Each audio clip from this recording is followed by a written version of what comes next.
Monsieur Proust, il n'est pas trop serré votre costume? Non, écoutez, a Je priori, sais que vous avez des mimiques, un peu à la Sarkozy, parfois. j'ai pas trop. Enfin, il me semble pas avoir pris beaucoup de poids ces derniers temps, donc voilà. Nous, Objectif Gare, on a l'impression que votre costume de président de Nîmes Métropole est un peu trop serré. Ces dernières semaines, on vous a vu au Sénégal, à Dublin, au Liban. On a quand même le sentiment que les sujets internationaux vous font plus vibrer que les affaires nîmoises. Non, mais c'est une. Enfin, excusez-moi, Coralie, avec tout le respect que je vous porte, c'est un mauvais constat. Je pense qu'aujourd'hui, présider une collectivité comme la Vienne, je ne crois pas à la prospection assise. Et que nous devons s'ouvrir vers l'extérieur, vers l'international. Si on veut développer de l'économie, développer du tourisme, c'est ce qu'on a fait en Irlande avec l'ouverture de lignes. Si on veut travailler avec le continent africain, et j'ai expliqué pourquoi, aujourd'hui avec un contexte géopolitique à l'Est, bien évidemment, on doit se tourner vers ce continent d'avenir. Eh bien, la richesse, le développement économique, le développement tout court, eh bien, on doit se déplacer, faire rayonner, accompagner nos entreprises à l'extérieur. Alors pardonnez-moi Monsieur Proust, mais ce constat il n'émane pas que de moi. Jean-Paul Fournier nous a dit il y a quelque temps, Franck Proust, il préférera toujours l'Europe à Nîmes, notamment en évoquant le sujet des municipales. Mais non, mais enfin, vous connaissez, j'ai une passion pour l'Europe, parce que j'ai toujours dit que je ne suis pas sûr qu'on réussisse avec l'Europe, mais sans l'Europe, on ne peut pas réussir.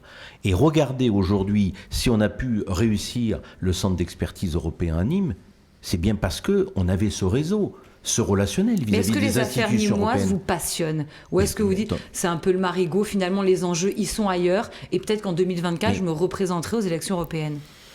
Vous le savez, Coralie, je me suis présenté la première fois ici aux côtés de Jean Bousquet en 89. Est-ce que vous pensez, un seul instant, que j'aurais consacré 32 ans de ma vie si les affaires nîmoises ne me passionnaient pas? Le problème aujourd'hui, vous le regrettez, c'est le cumul des mandats.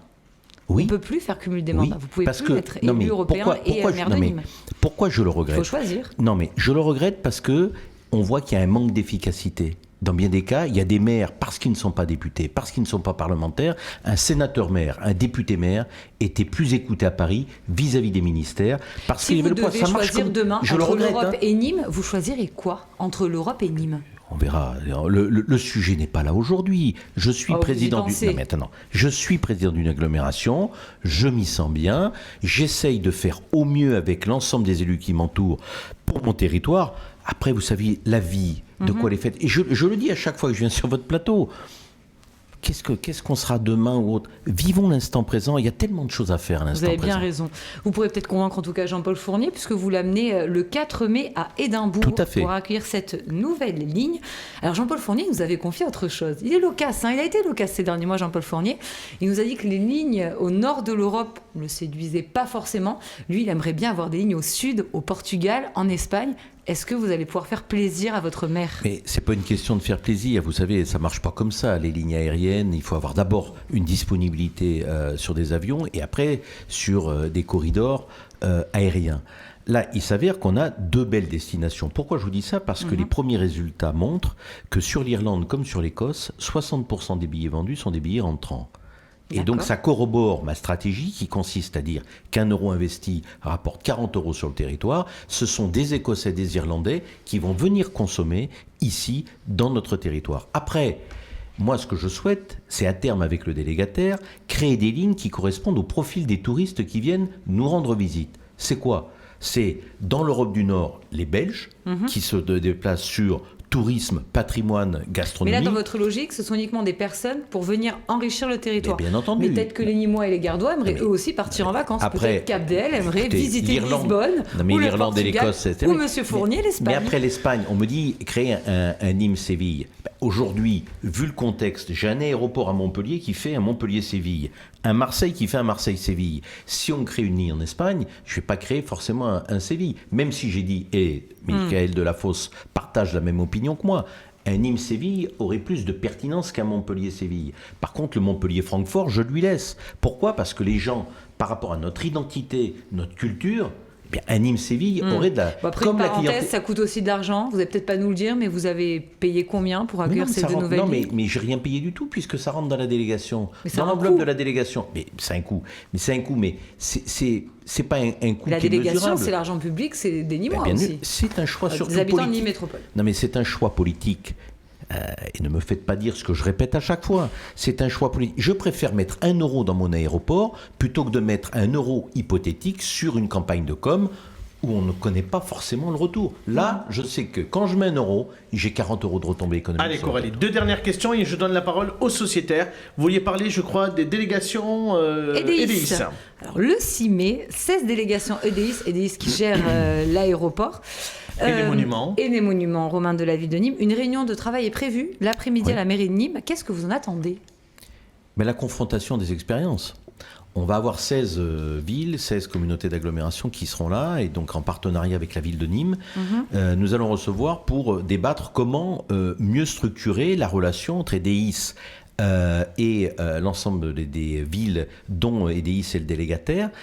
C'est important de confronter les expériences et puis voir comment on peut aussi avancer sur le package de certains produits. Le fait, par exemple, qu'EDIS ait obtenu Orange et les arènes, en plus, chez nous, avec l'aéroport, va nous permettre de packager en termes d'offres. On va pouvoir, avec un billet d'avion, faire des packages sur Orange, sur Nîmes. Et moi, ce qui m'intéresse, c'est comment les autres cités travaillent avec EDIS, de manière à ce que nous aussi, on soit plus perfectibles vis-à-vis de notre délégataire. Et je crois que c'est très intéressant de confronter nos expériences. C'est une réunion qui aura lieu d'ailleurs au retour d'Édimbourg le 6 mai. Une question qui va certainement, on veut le dire, moins vous faire plaisir, mais il faut qu'on en parle, ça fait partie de l'actualité. Dans une dizaine de jours, le verdict de l'affaire de la CNIM dans laquelle vous comparaissez sera rendu. Dans quel état d'esprit vous êtes aujourd'hui ? Toujours avec la même sérénité. En cas de condamnation, est-ce que vous prévoyez de démissionner de Nîmes Métropole ? Et pourquoi voulez-vous qu'il y ait une condamnation ? Gouverner, c'est prévoir. Mais non, mais c'est comme quand vous me demandez qu'est-ce que vous ferez, l'Europe, la ville de Nîmes. J'ai suffisamment exprimé sur ce sujet, je suis confiant, vous avez vu les réquisitions comme moi, et je reste persuadé que l'issue sera positive pour moi. Allez Coralie, je vous redonne la parole dans quelques instants, on va parler des dossiers de Nîmes Métropole, mais pour l'instant on donne la parole à Nicolas, sa question à notre invité Franck Proust.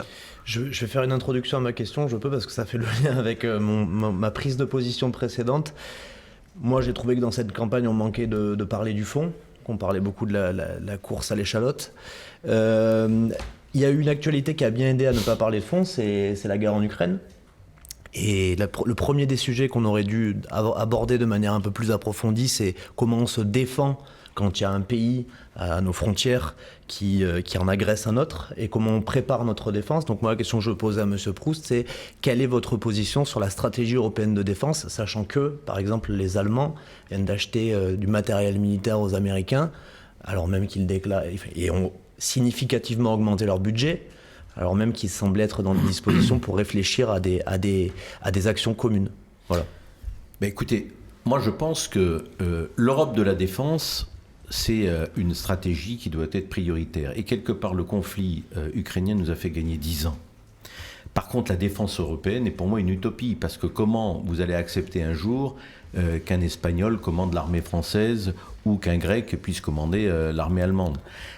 Donc, moi, aujourd'hui, on doit avoir des synergies. On doit travailler sur de la recherche, de l'innovation. Mais ce dont vous parlez, c'est un pur scandale.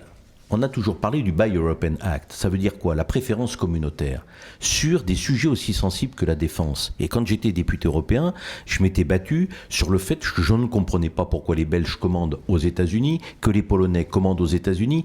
Et c'était vrai aussi dans le spatial. Est-ce que vous connaissez un lanceur de satellites non américains aux États-Unis qui lance des satellites américains ? Non. Donc nous, on a en plus des entreprises performantes, je pense à Dassault ou autres. Donc on doit forcément consommer, commander et avoir une préférence européenne, surtout sur des secteurs sensibles. C'est une stratégie européenne. Et donc aujourd'hui, la stratégie de défense, l'autonomie alimentaire et l'autonomie énergétique doivent se penser au niveau européen. Jean-Baptiste Jouve, votre question à notre invité. Ma question concerne aussi l'international et les intérêts majeurs de la France dans le monde. Ça passionne beaucoup. Hein. Coralie va dire. C'est intéressant d'avoir le regard de Franck Proust sur ce sujet. Voyez identifie, Monsieur Proust. Non, c'est pas un mal. Ma question concerne la crise en Ukraine a mis en lumière les défaillances des organisations mondiales traditionnelles, l'ONU, l'OTAN pour pas les citer.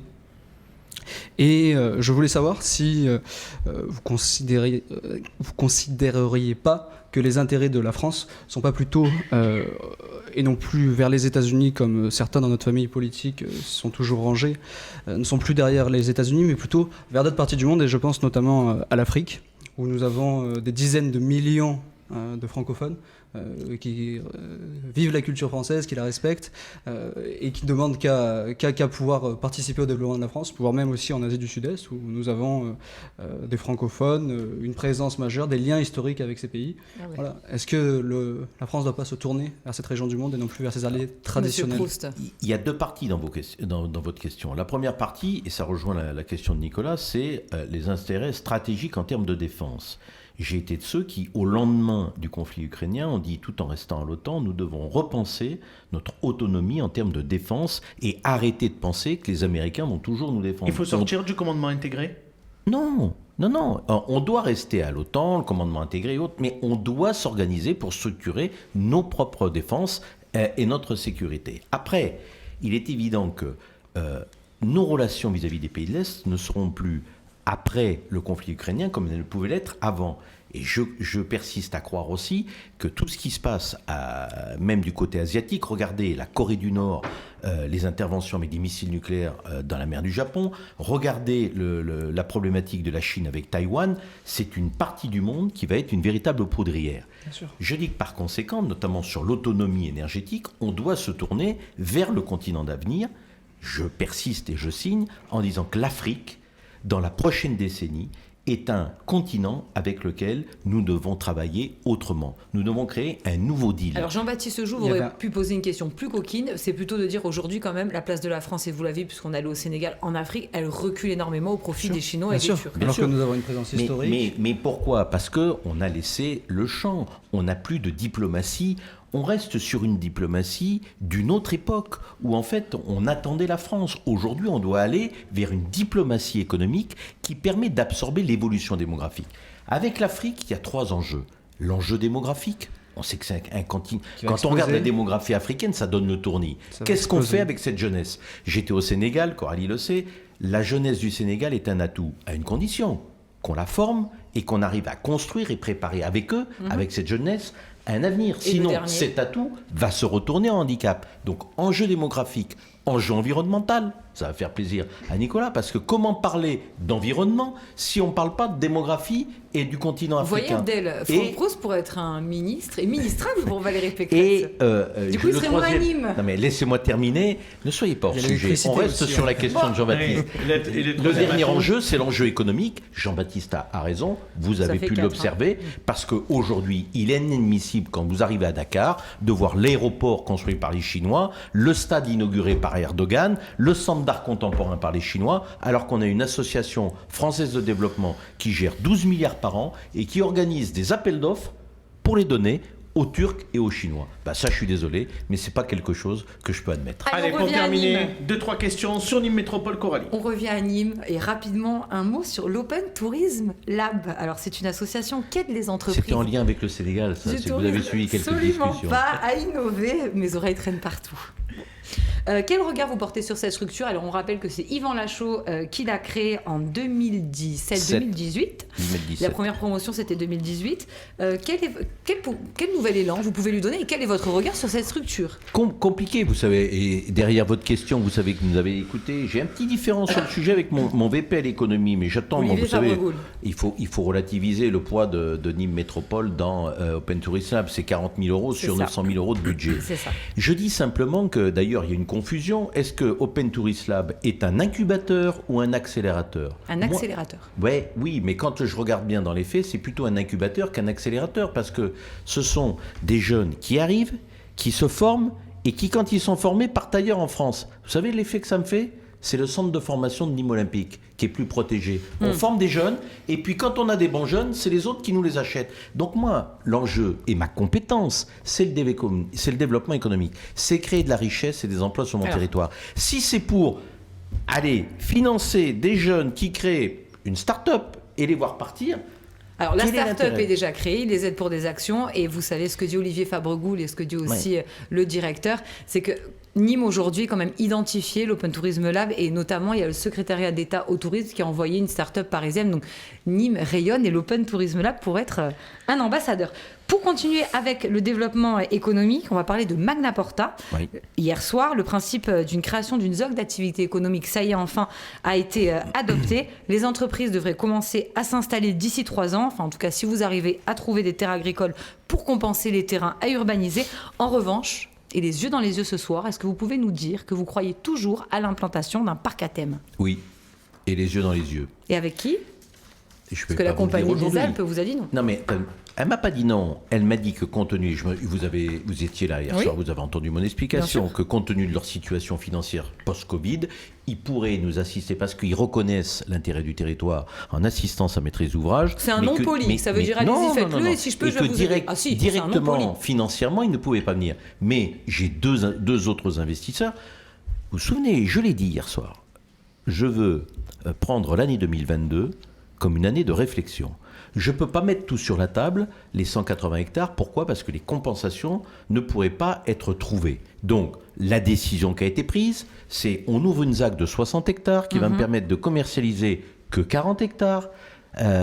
Si on enlève les voiries et tous les réseaux et autres, 40 hectares à horizon 2024-2025. Pourquoi ? Parce que j'ai quand même de l'urgence. J'ai beaucoup d'entreprises qui sont là parce qu'on a redonné de la dynamique à ce territoire, qui veulent s'implanter. Donc, ma priorité des priorités, c'est d'essayer de recréer du territoire foncier pour implanter des entreprises et pour développer aussi des entreprises existantes. C'est donc pas le parc à thème qui était prévu sur la partie rue des Sanaises. Oui, mais parce que je ne peux pas tout faire en même temps. Mais il faut et le dire donc, la priorité, c'est que je me laisse 2022. Attendez, je me laisse 2022 parce que les compensations, vous le savez, je reçois d'ailleurs la présidente de la Chambre d'agriculture, de la SAFER, les syndicats agricoles, demain soir, 17h. Parce que je veux qu'on dialogue et qu'on travaille ensemble. 1 hectare économique, c'est 5 hectares dans le domaine agricole. Donc, voilà, réalisons déjà les 60 hectares. J'ai 20 hectares à Saint-Gilles, il y a la Basovia, il y a peut-être une zone sur la Rouvière. Je ne peux pas tout mettre. On a compris les priorités. Il y a peut-être juste quelques agriculteurs qui étaient sur Odescent qui ne le savaient pas. Et puis vous avez acheté, au travers de la SPL Agathe, un terrain, Sylvette Fayet l'a dit hier soir, et d'opposition, de toute façon de maîtriser le foncier. Beaucoup plus cher que le prix initial. Finalement, il n'y avait pas d'urgence. Mais c'est pas grave. Une dernière question qui est aussi un peu coquine. On revient sur la présidentielle et cette venue, il y a quelques jours, d'Éric Ciotti à Aigues-Mortes. Je voulais savoir si, comme lui, vous étiez fier d'avoir les croisades en héritage culturel et politique, du coup. Écoutez, c'est une interprétation de l'histoire, mais oui, pourquoi pas. Mais moi, vous savez, toute l'histoire de France, j'en suis fier. Ça vous a rien fait quand vous avez entendu ces propos d'Éric Ciotti ? On rappelle que les croisades, c'était quand même des expéditions militaires de chrétiens qui allaient dans des territoires pour récupérer les lieux saints, et notamment assassiner, tuer des musulmans. C'était la guerre. Oui, mais alors, on doit s'auto-flageller sur notre histoire. C'est pas ce que j'ai dit. Non, mais Coralie, dans l'histoire de France, il y a des bons, il y a des mauvais moments, mais les croisades à Aigues-Mortes, ça me choque pas outre mesure. Ça fait partie de notre patrimoine. Après, monsieur Proust, ça me choque pas. Si je peux me permettre, vous avez raison, il y a des bons et des mauvais moments dans l'histoire, mais on n'est pas obligé de mettre en valeur les mauvais. Non, mais arriver à Aigues-Mortes, quand vous faites... Alors, je vous incite à aller à l'Office du tourisme d'Aigues-Mortes. Vous faites un petit tour de train. On va pas vous parler des croisades ? De Saint-Louis. Non, mais attendez, de Saint-Louis qu'on parle des croisades. Peut-être pas en s'en vantant, mais... On n'est pas obligé de s'en vanter. On ne se vante pas de tout. Moi, j'ai plutôt une question, du coup, qui va dans le sens de celle que vous pose Coralie. On voit dans les sondages que entre Emmanuel Macron et Marine Le Pen, ça se resserre. Est-ce que vous êtes inquiet que demain, l'extrême droite puisse arriver à l'Élysée ? Inquiet, non. Mais je regarde d'un œil quand même attentif. Vous connaissez mon parcours. Vous connaissez mes positions. Du coup, il faut peut-être moins vanter les croisades pour continuer la question d'Abdel. À chaque fois, je suis venu combien de fois sur votre plateau. Regardez bien le parcours politique d'ailleurs de Jean-Paul Fournier comme de moi-même. On a toujours pris nos responsabilités, mais je le regarde effectivement d'un œil attentif. Et même pour cette présidentielle, quand même, pourrait générer cette conséquence pour tout vous dire, à la fin. Quand je vais au PPE, tout le monde commence aussi à regarder au niveau européen.